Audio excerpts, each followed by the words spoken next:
실제로 최근에 뭐 김건희 여사의 쇼핑백 문제나 이럴 때 명확하게 그 부분들에 대해 짚지 못하고 내로남불의 발언들을 했거든요. 네. 결국 윤석열 대통령도 대통령이 될 수 있었던 것은 살아있는 정권과의 대립각을 가지면서 쓴소리를 하고 국민들이 봤을 때 올바른 길로 간다는 그런 판단이 있었던 것인데 네. 과연 한동훈 장관이 그럴 수 있느냐. 지금까지는 너무 부풀려진 환상에 빠져 있는 것 같고요. 비정치인 출신이기 때문에 한동훈 장관이 역할을 제대로 수행하지 못할 것이다. 지금 대한민국이 어떤 나라입니까? 비정치인 출신이 대통령이 된 나라입니다. 비정치인 출신이야말로 정말 혁신을 이끌 수 있는 적임자라고 저는 생각을 합니다. 지금 뭐 우리가 새누리당 때 기억하실 겁니다. 옥새 들고 나르샤. 네. 결국 당 대표와 청와대, 대통령실이 관계가 나쁘다면 결국에는 총선 승리로 이끌지 못할 겁니다. 한동훈 비대위장 추대 오늘 분수령, 법무장관 후임 복수검증. 네. 사실 한동훈 장관이 정치권으로 나올 거다라는 얘기는 근 1년 내내 있었습니다. 1년 더 됐을 수도 있어요. 그런데 이번엔 총선 출마가 아니고요. 비대위원장 추대 문제가 오늘 분수령을 맞습니다. 네, 오늘 국민의힘 연석회의를 열죠. 현직 의원들과 현역 의원들과 원내 당협위원장들까지 다 모이면 거의 한 300명가량 되는 굉장히 대규모입니다. 이 대규모 의원들, 네, 이 오늘 오후 2시에 연석회의를 열고 비대위원장 어떻게 할 것인가 라는 문제를 논의하기로 했다라고 하는데 다음 기사 이어서 보겠습니다. 네, 한동훈 대세론 미는 여당 주류 압도 지지된 추대 일사천리. 거듭 나오는 단어가 있죠. 추대라는 단어입니다. 앞서서 추대 오늘 분수령이었는데 압도 지지된 추대 일사천리. 네, 양금희 의원님. 국민의힘 지금 내부 분위기는 한동훈 비대위원장 추대인 게 맞습니까? 저는 그 점에서 조금 당헌 당규를 좀 설명드려야 되는 부분이 있는데요. 네. 사실은 윤재욱 권한대행께서 지명을 하실 수 있는 게 당헌 당규에 있습니다. 네. 그런데 단 이제 여론을 수렴하는 과정에서 의총을 통하거나 오늘 연석회의를 통해서 네. 의견을 수렴하는 과정을 거치는 거지 결국은 윤재욱 권한대행께서 지명하는 절차가 정확하게 표현이 맞고요. 네. 그러고 난 이후에 전국위를 통해서 투표를 통해 가지고 아마 결정이 될 겁니다. 그렇기 때문에 사실은 추대라는 표현이 정확한지 그거는 조금 저는 표현에 대해서 약간의 의문이 있고요. 원래 그렇긴 그냥 대표 대행, 대표가 그냥 지명하면 되는 거다. 예, 맞습니다. 예, 그게 당헌 당규에 있는 내용입니다. 네. 그렇긴 하지만 당 내에서 내년 총선을 이기기 위해서 그러면 누가 가장 적절한가 하는 부분에 대한 논의들이나 생각들은 많이 하고 있는 걸로 제가 알고 있는데요. 그 부분에서 저희가 생각해야 될 것은 네. 지금 현재 가장 급한 거는 비대위원장이고 그다음에 또 저희가 해야 될 거는 공천관리위원장, 그다음에 선거대책위원장을 뽑게 되는데 이것들이 시차가 길게 있는 것이 아니고 아마 비대위원장이 뽑혀지면 굉장히 빠른 시간 내에 네. 이런 위원장들이 뽑혀질 건데 네. 이런 것 등을 종합적으로 놓고 판단하는 그러한 오늘 회의가 이루어지지 않을까 저는 그렇게 생각하고 있습니다. 그럼 요것만 짧게 여쭤보겠습니다. 마라톤 회의가 될까요? 단시간 내에 빨리 끝날 수 있을까요? 저는 꽤 긴 시간에 이야기가 오고 갈 거라고 생각합니다. 꽤 긴 시간 논의가 이어질 것 같다. 다만 당원 당규상 비대위원장은 대표가 그냥 지명하면 되는 거기 때문에 이걸 뭐 꼭 추대라고 할 필요도 없는 것 같다. 근데 그렇게 따지면 또 당원 당규상은 윤재욱 대표 대행 마음이네요. 그렇게 따지자고 한다면. 그런데 윤재욱 네. 대표께서는 의견 수렴하는 과정을 거치겠다고 하는 게 뜻인 거죠. 예. 알겠습니다. 의견 수렴하는 과정을 거치겠다는 윤재욱 대표 대행의 의지가 있기 때문에 지금 연석회가 열리는 게 아니겠느냐라고 말씀을 하셨는데 사실 오늘은 원외 당협위원장들까지 다 모인 되게 큰 자리죠. 지난주에 의원총회가 있었습니다. 이 현역 의원들만 모인 이 의원총회가 있었는데 그 자리에서 무슨 얘기가 나왔느냐. 다음 기사 볼까요? 흩어졌던 보수 지지층 결집. 승부처 중도층 확장 가능한가? 네. 다른 얘기인 거죠. 찬성과 반대 의견이 같이 나왔었습니다. 뭐 굉장히 좀 많은 얘기들이 나오면서 뭐 김정은의 뭐 김주애 아니냐라는 얘기까지도 김호 의원이 하면서 또 무슨 말이냐라고 또 굉장히 또 고성도 있었곤 했는데 근데 이 의원총회에서 나온 거는 사실 크게 두 흐름이 여기를 좀 같이 볼까요? 한동훈 비대위원장 찬반 논리입니다. 찬성하는 쪽은 이렇게 봐요. 국민적 인기, 젊고 새로운 이미지, 스마트 우파라는 이미지가 있다. 그 대통령과 신뢰가 있으니까 할 말하지 않겠느냐. 그리고 검사대 피의자 운동권대 엘리트 구도가 가능하다. 선거판을 바꿀 강력한 카드가 아니겠느냐라는 얘기가 찬성의 입장인 거고요. 반면 반대 입장은 이렇습니다.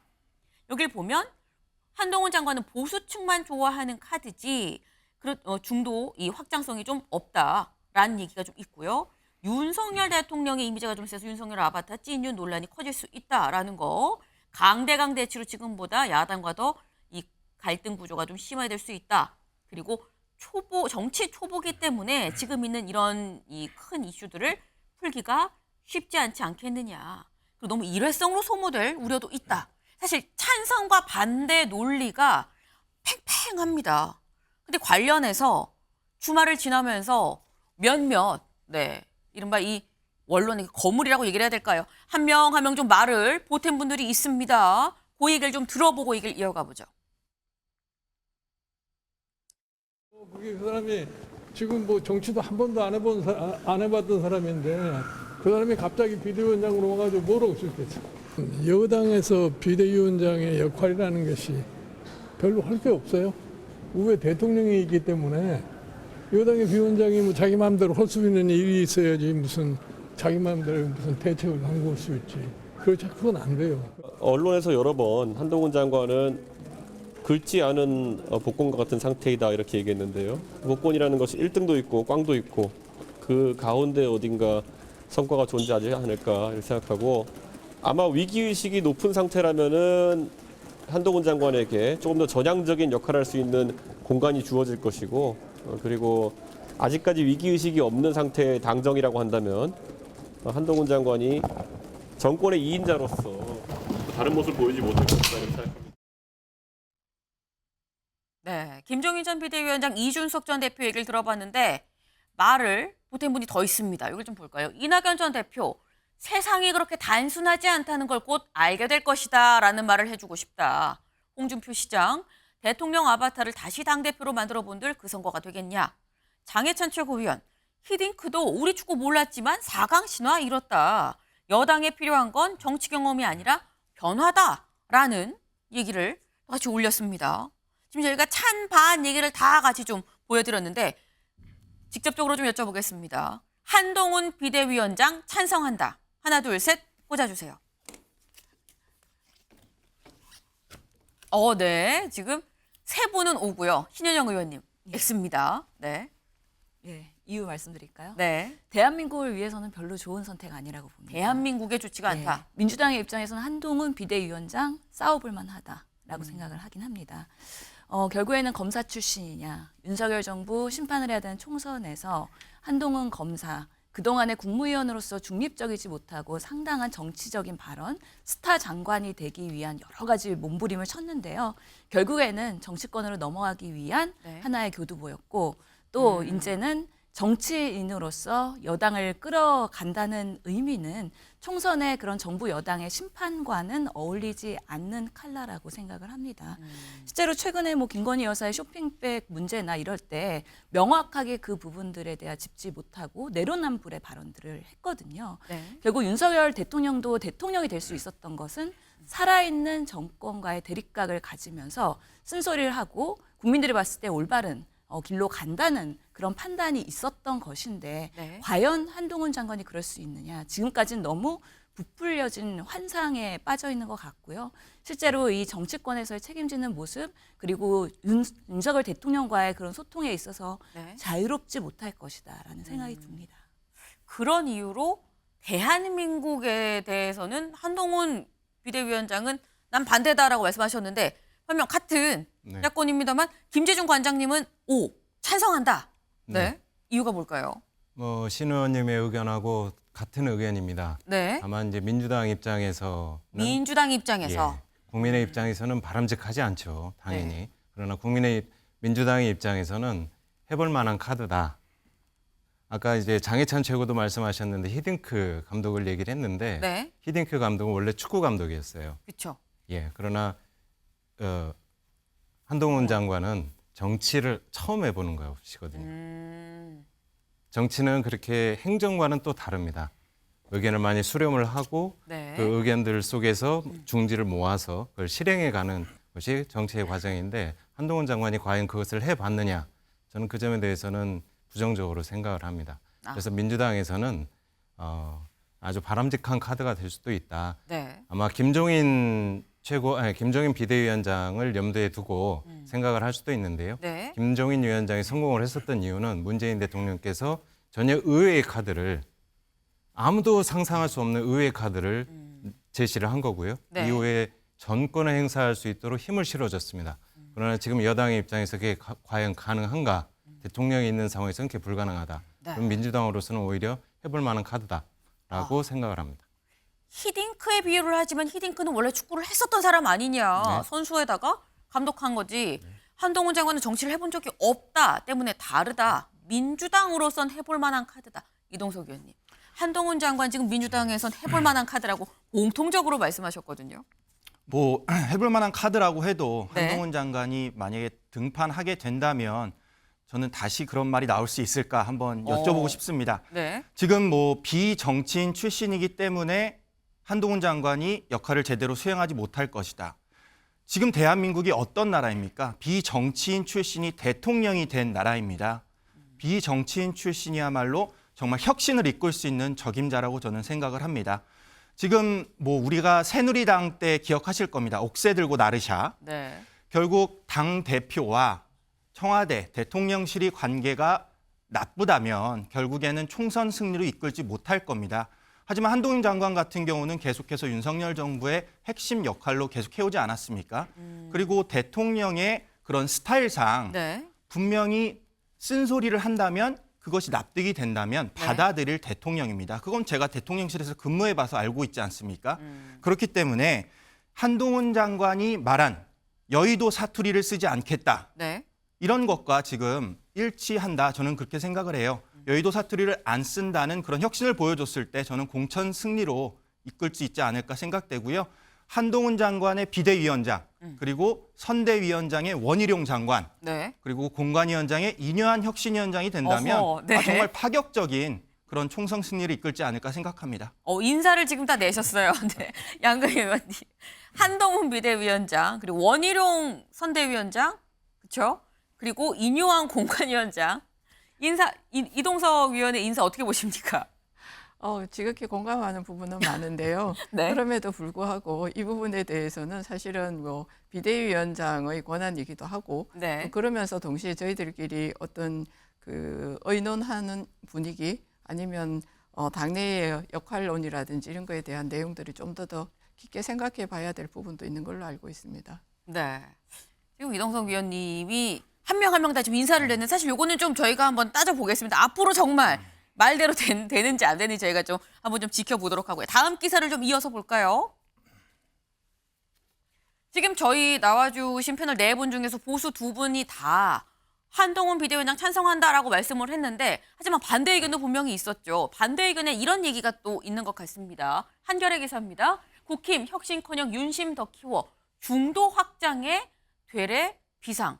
아까 저희가 찬반 의견을 봤을 때 반대 의견 쪽에 중도 확장성이 좀 부족하다라는 지적이 있었습니다. 네. 지금 한동훈 장관에 대해서 중도 확장은 좀 어려운 인물 아니겠느냐라는 얘기인 것 같은데 글쎄요. 이동석 위원님. 네. 그러니까 지금 한동훈 장관이 집토끼는 모르겠는데 선거는 산토끼 잡아야 되는데 산토끼를 잡을 수 있겠느냐 이 얘기를 하는 것 같거든요. 충분히 뭐 20대 여성 그리고 뭐 여러 각층의 연령층에서 네. 충분히 흥행을 이끌 수 있을 거라고 봐요. 지금 한동훈 장관이 계속해서 내놓는 강성 발언, 저는 네. 비대위원장이 됐을 때도 그런 강성 발언을 할지 그거는 저는 그렇게 생각하지 않습니다. 앞으로 절제된 네. 목소리를 통해서 여야의 협치를 이끄는 그런 목소리도 분명히 낼 것이고요. 네. 공천관리위원장과의 호흡에 있어서도 네. 그리고 대통령실의 관계에 있어서도 한동훈 장관이 만약에 뭐 비대위원장이 된다면 적극적으로 나서는 그런 행보와 함께 뭐 비주류 세력이라고 할까요? 뭐 국민의힘 내에 다른 세력들과도 화합을 이끄는 그런 모습을 비춰줬을 때 결국 여권 내 대선 주자 1위로서의 역할을 제대로 할 수 있지 않을까 그런 말씀을 드리겠습니다. 네. 김재준 관장님. 네. 사실 아까 말씀 중에 한동훈 비대위원장이라면 민주당으로서 해볼 만하다라고 하신 말씀 혹시 이런 부분을 염두에 두신 걸까요? 중도 확장성 어떻게 보십니까? 저는 중도 확장에 긍정적이지 않다고 생각을 합니다. 기본적으로 선거라는 것은 본질적으로 지금 내년의 총선은 특히나 대통령 정부, 이 정부에 대한 심판이거든요. 네. 그러니까 윤석열 대통령에 대한 평가가 기본적으로 투영이 될 텐데 한동훈 장관이 그것을 상쇄할 수 있을 만큼의 네. 파괴력이 있느냐. 저는 오히려 내년 총선에서의 결과는 표심은 윤석열 대통령에 대한 평가이고 한동훈 장관은 그 책임을 공유해야 되는 저는 그렇게 오히려 생각을 합니다. 네. 네, 그래서 중도 확장에 큰 영향을 미치지 못하고 책임을 같이 져야 되는 게 아닐까라는 좀 생각이 듭니다. 네. 지금 윤석열 대통령과 한동훈 법무부 장관은 한 배를 탄 거 아니냐라고 지금 그런데 총선에 나온다는 건 정권 심판론에 오히려 악재일 거다라는 취지로 말씀하셨어요. 양금희 의원님. 앞에 그 팻말을 뽑아주시고. 네. 예. 앞에, 네. 양 의원님 어떻게 보십니까?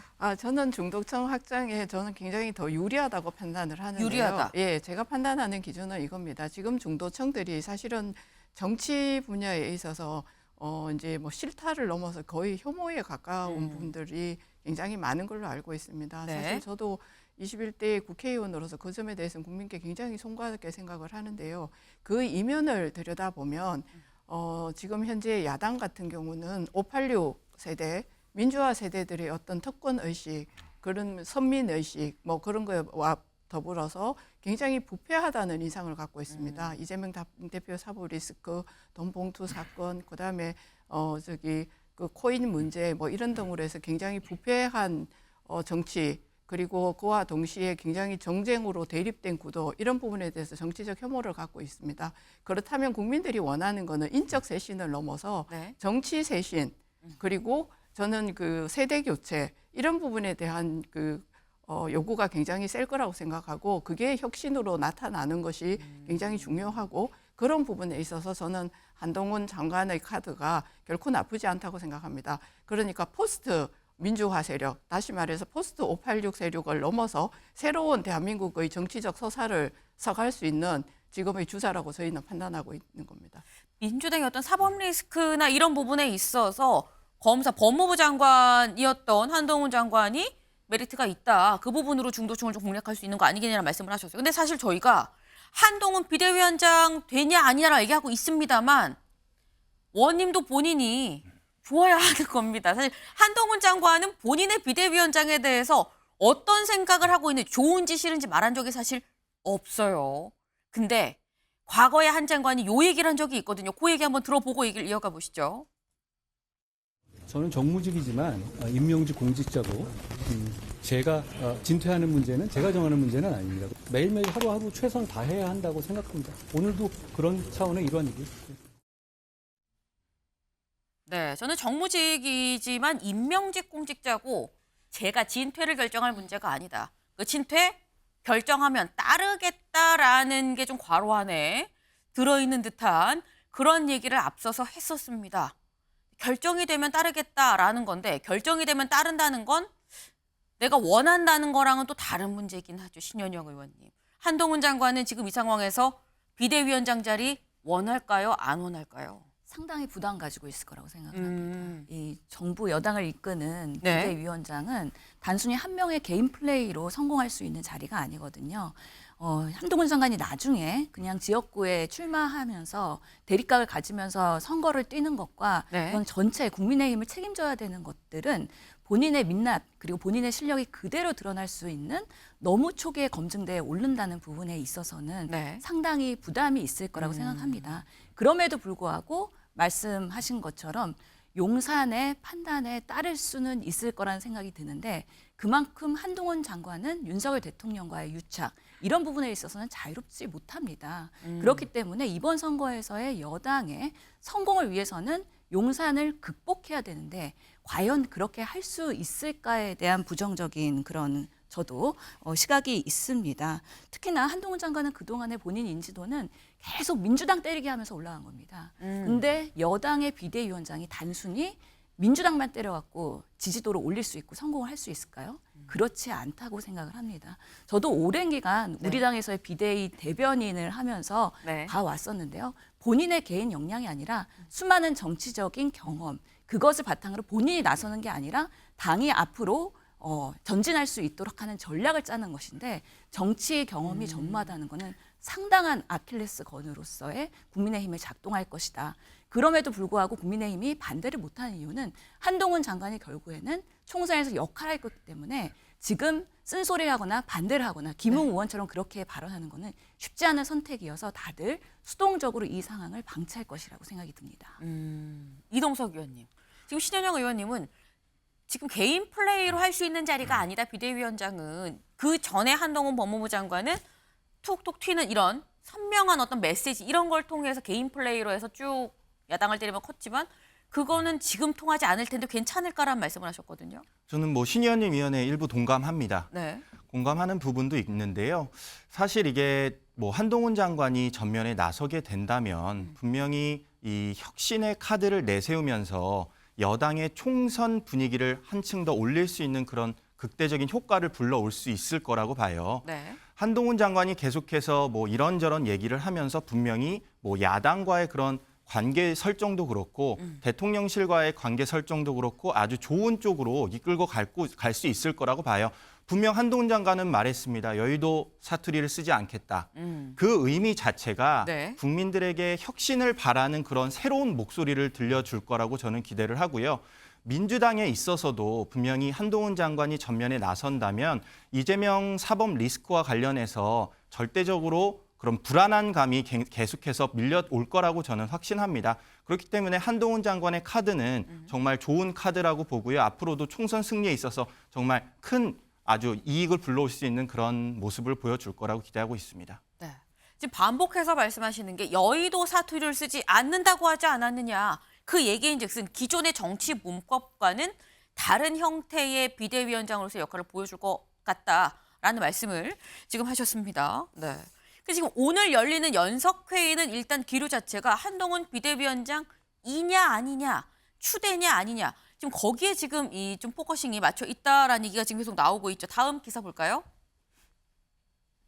한동훈 비대위 변수는 여당 기류다. 이견이 해소가 되면 한 장관은 수락할 가능성이 있다라는 겁니다. 네. 근데 그럼 이 얘기를 보면 이견이 해소되면 수락할 가능성. 그럼 양 의원님, 이견이 해소가 안 되면 어떻게 되는 겁니까? 사실 신현영 의원님께서도 얘기하셨지만 한동훈 장관 개인으로 봐서는 사실 한동훈 장관이 비대위원장을 맡는 것 자체가 사실은 그렇게 좋은 상황은 저는 아닐 거라고 생각을 하고 있거든요. 네. 왜냐하면 사실 현재 이재명 대표하고 한동훈 장관하고 앞으로 차기 대선 후보 이 지지율을 보더라도 거의 차이가 없는 걸로 알고 있습니다. 그런데 이제 대선 후보가 된다는 거는 사실 이미지 소비 자체가 좀 적은 것이 훨씬 더 국민들에게 신선한 네. 이미지로 다가가기 때문에 본인한테는 좋은 카드가 아님에도 불구하고 지금 현재 우리 당내의 상황이 녹록하지 않다가 보니까 네. 이런 부분에 있어서 저희가 한동훈 장관에 대해서 와서 같이 일을 해주면 좋겠다라고 하는 어떤 컨센서스가 이루어진다면 네. 본인이 그 부분에 대해서 깊이 생각을 해보고 결정을 하지 않을까라고 생각을 하고 있고요. 그리고 지금 계속해서 나오는 얘기 중에서 이제 한동훈 장관하고 윤석열 대통령하고 관계가 너무 밀착이 돼 있기 때문에 네. 그 부분에 대한 우려를 계속 얘기를 하는데 저는 그렇기 때문에 오히려 더 이 부분에 있어서 그 리스크를 해지할 수 있다고 생각하는 게 뭐냐 하면 우리도 왜 가족 간에도 굉장히 밀착되어 있거나 의사소통이 원활하게 되면 네. 사실 합리적인 의견을 개진을 했을 때 상대가 반대 의견을 가지고 있더라도 받아들이기가 좋거든요. 그리고 의사소통하는 방법 자체가 사람마다 조금씩 다르잖아요. 네. 그것들이 이미 맞추어져 있다는 건 상당히 좋은 장점이라고 저는 생각합니다. 쓴소리를 할 때도 이른바 윤 대통령이 들을 수 있게끔 코드 조정을 하면서 충분히 전달할 수 있는 사람 아니겠느냐. 오히려 반대로 소통이 잘 될 수도 있다라는 말씀을 하셨어요. 아무튼 제가 이견 해소가 안 되면 어떻게 되는 겁니까를 여쭤봤는데 컨센서스를 이루겠다라고 일단 말씀을 하셨습니다. 오늘의 목표는 컨센서스인 것인가 라는 생각이 들어요, 그러면. 아니 제가 이루겠다고 말씀을 드리는 게 아니고 네. 그거는 이제 사실 그것을 이루어진다면 받아들일 것이다라고 말씀드린 겁니다. 알겠습니다. 일단 내부에서 한동훈 장관한테는 어려운 부담이 될 수 있는 자리이기 때문에 그 점에 대해선 다 같이 좀 동의를 하고 컨센서스를 이루어서 오십시오라고 하는 편이 낫지 않겠느냐라는 말씀이신 걸로 좀 이해를 했습니다.